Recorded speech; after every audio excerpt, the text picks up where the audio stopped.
Hi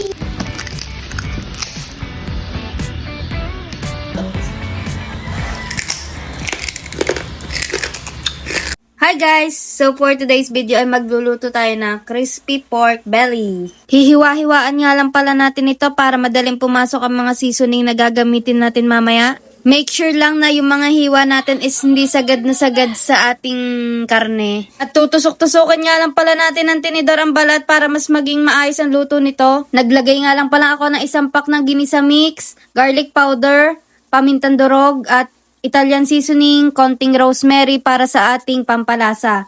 Ipinahid nga lang pala natin ito sa karne.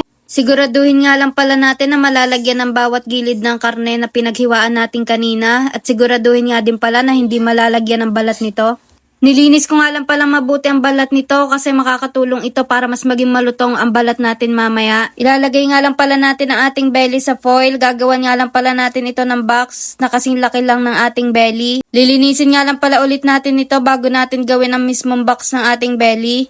Siguraduhin nga lang pala natin na saktong-sakto yung magiging box natin para sa ating crispy pork belly. Papahidan nga lang pala natin ng suka ang pinakabalat nito para mas maging crunchy base sa mga napapanood ko. Lalagyan nga lang pala natin ng asin ang pinakaibabaw ng ating belly. Nakakatulong kasi ito upang hindi agad masunog ang ating pinakabalat. Siguraduhin nga lang pala natin na walang mapupunta sa pinakagilid-gilid nito dahil baka umalat na. Lulutuin nga pala muna natin ito sa air fryer ng 30 minutes sa 160 degrees. Pagkatapos nga pala ng 30 minutes ay hahanguin na muna natin ito at tatanggalin ng pinakaasin.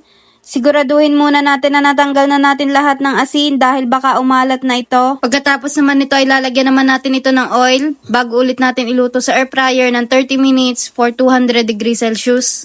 Ang total cooking time nga pala nito ay 1 hour. At kung hindi pa naman kayo satisfied sa lutong nito ay pwede nyo pa ulit itong isalang for another 10 minutes para mas maging crispy ito.